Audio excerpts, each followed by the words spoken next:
Women are powerful creators. The Align Women podcast features female entrepreneurs, leaders, and other professional women who've demonstrated agency and innovation in their personal and professional lives. I'm your host, Amy Evans. I have authentic, intimate conversations with my guests that highlight their paths to success, their struggles and accomplishments, and the things that currently excite, motivate, and inspire them to turn their visions into reality. Welcome to the Align Women podcast. I'm Amy Evans, your host and the founder of Align Women, a leadership and networking organization for professional women.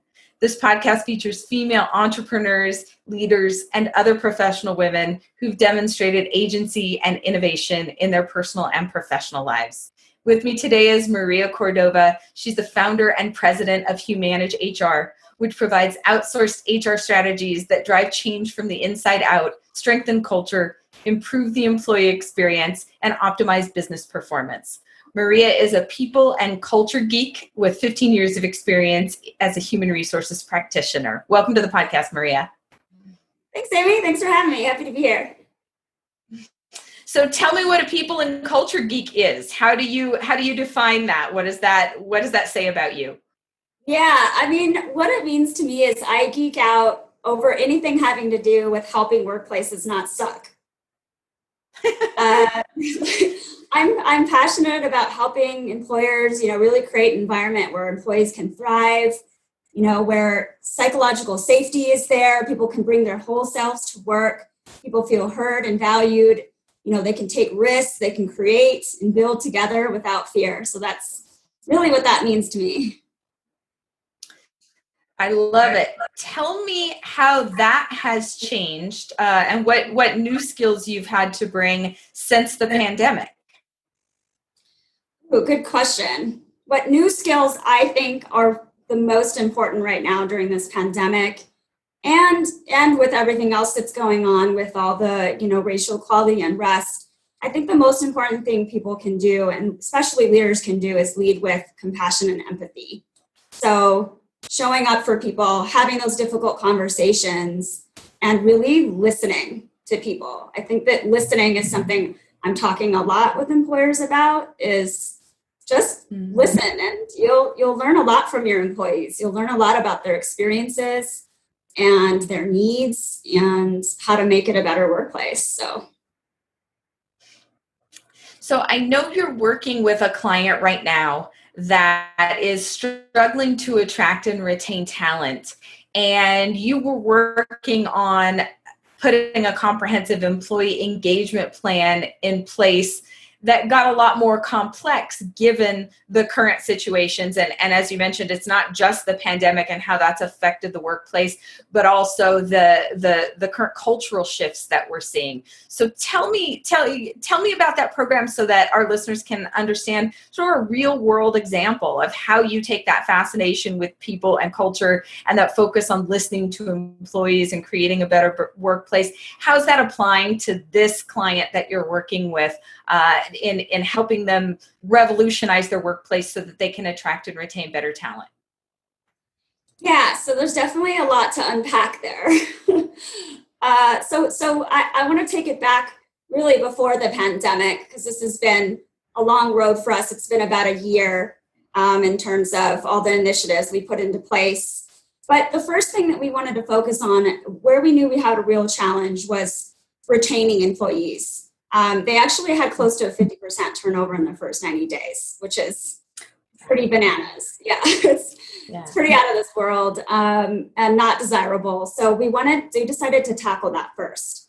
So what we did was we launched an employee survey, and we asked employees detailed questions about their onboarding experience.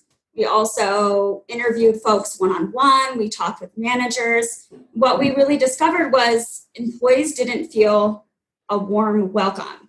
They were just given their new hire paperwork and told they just sent off, go ahead, okay, off you go, start your job, and some online training and studying for an exam that they had. What they didn't have is they didn't receive training on what they would encounter on the job and with the community that they serve. So they weren't equipped to handle those type of scenarios. So we set off to create an enhanced onboarding program. And kind of just to give some examples of what those different layers look like is a week before an employee starts, a new hire starts, we email them and ask them about their favorite things that bring them joy. Everything from activities, games, their favorite animals, their places to travel, their favorite colors, books, etc. So that when they arrive on their first day, they have a desk full of some of their favorite items and their favorite things that make them happy. So we've seen everything from, we make it fun. We've seen everything from, silly putty to Uno cards, really. So, and that's kind of made them feel like, okay, they're trying to get to know me, and I'm feeling already on my first day like I'm being welcomed with something special.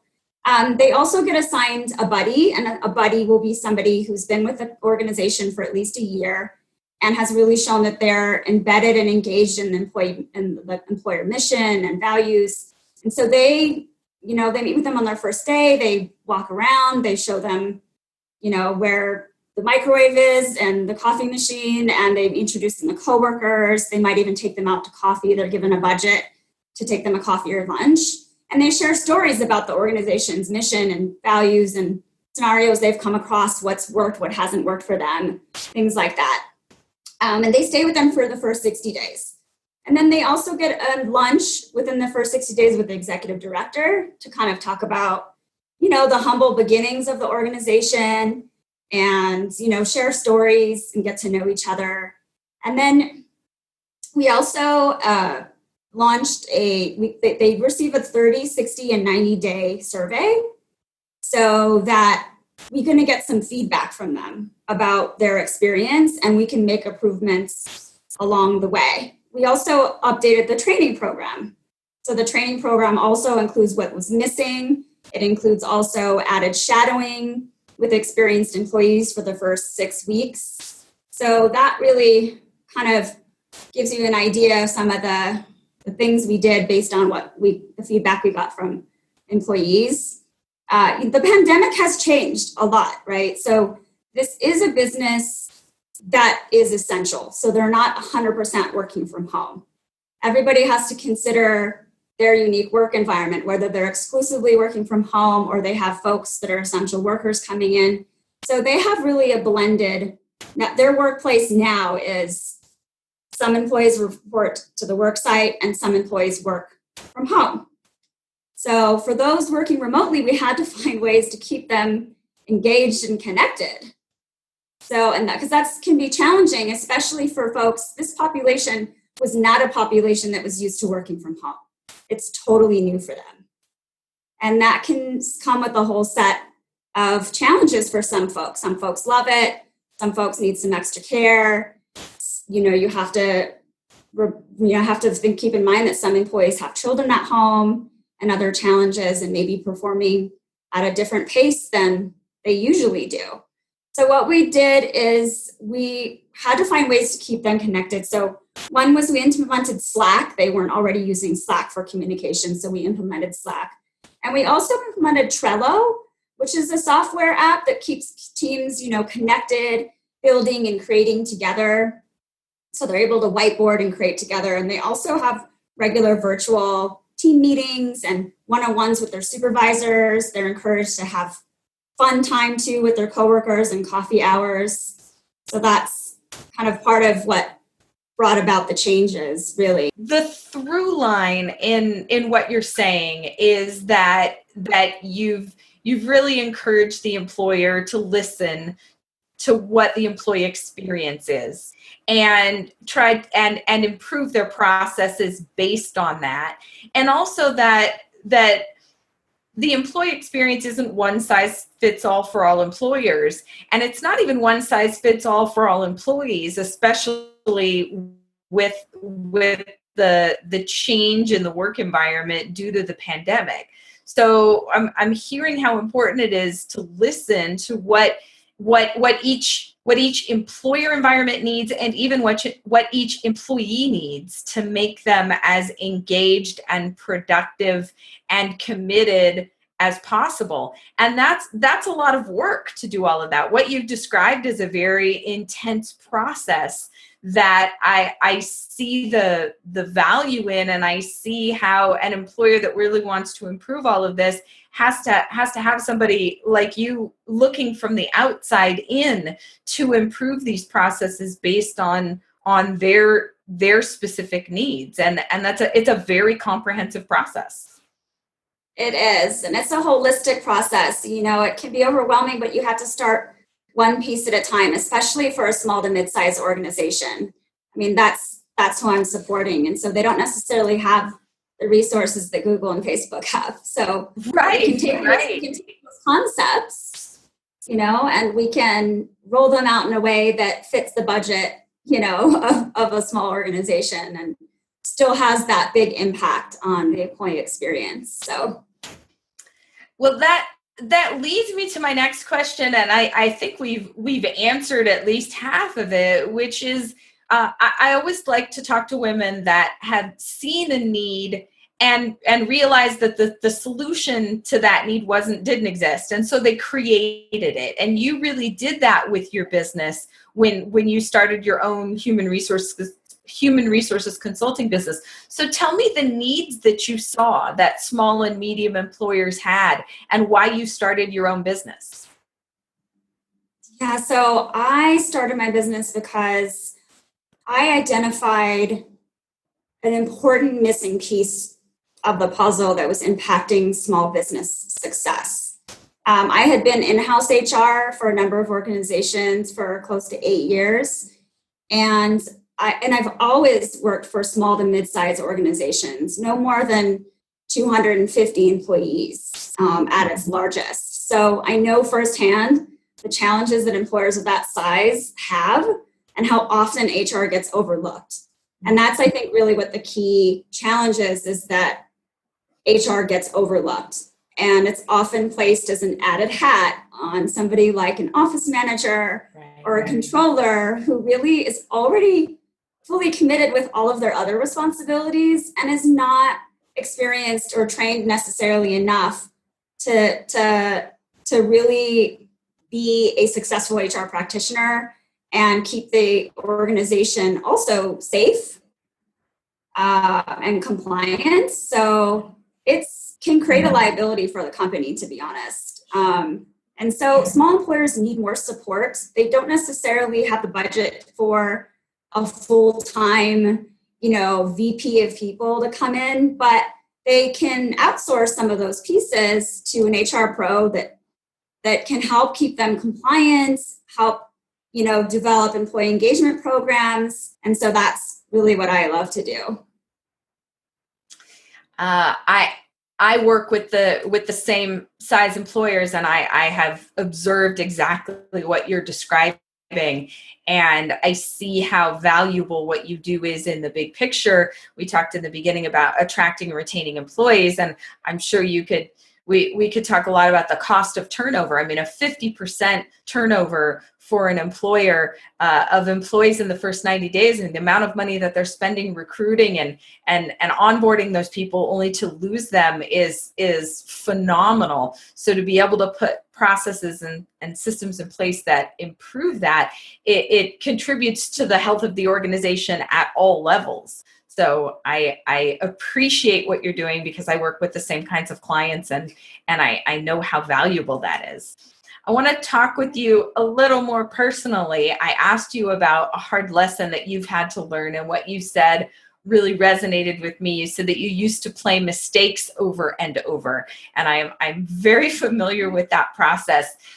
Tell me how you've learned to make peace with making mistakes, especially because as an entrepreneur and a human being, we're going to. And so there's no expectation of perfection. So how have you learned to make peace with that process and maybe turn down the volume on the replay?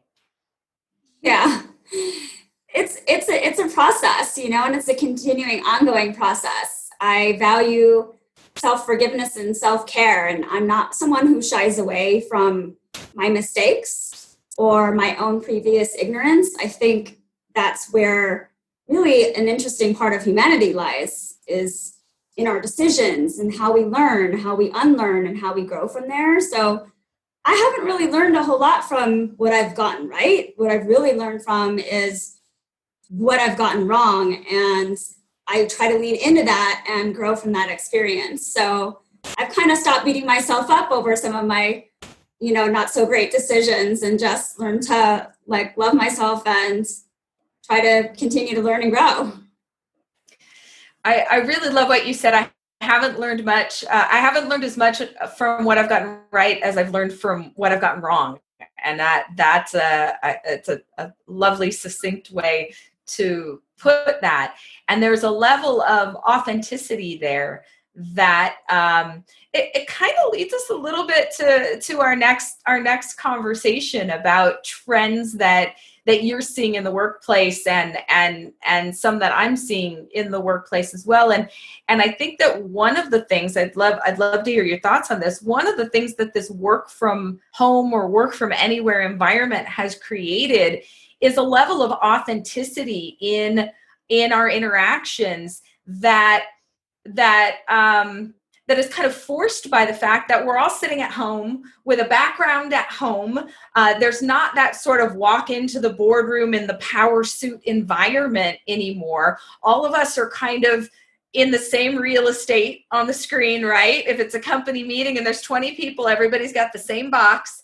And pets are interrupting, and dogs are interrupting, and power outages are interrupting, and yeah, I love the pet interruptions too. And I mean, I don't know about you, but I haven't pulled out my fancy work clothes and my power handbags and my power shoes in months and months and months. And so there's a leveling that happened that brings about an authenticity in engagement that I really, really love. And part of that, just to tie that into the piece about making mistakes is when someone can say, wow, I really screwed that up. I want to do better. I have such a respect for that, that to me right now, especially with some of the cultural shifts you referred to earlier, the cultural shifts with race issues, when someone can stand in the truth of saying, wow, I really did that wrong. I used some words that I can see now were offensive, or I approached those situations in a way that didn't give other people the ability to express themselves or give them a voice. I really want to do better. I appreciate that approach so much more than some of the things I even saw one yesterday in the news where someone was called out on that kind of behavior, and his response was, people know that I'm not like that. I'm a man of faith. I am, that is not the way I live my life. But he was caught on air saying something offensive. I mean, it did, like, the incongruity of how he was defending himself versus what was caught on tape was just so icky, versus the authenticity of saying, wow, I screwed that up. I want to learn from that mistake. So what you described is a level of authenticity that I really respect. And I'm seeing that much more as a trend in communication, even in work situations. And I would love to hear what you think, what your experience is with that. I love, first of all, how you framed that up, because it's totally in line with kind of what I was thinking I wanted to talk with you about today. It's, I mean, we've got to take accountability.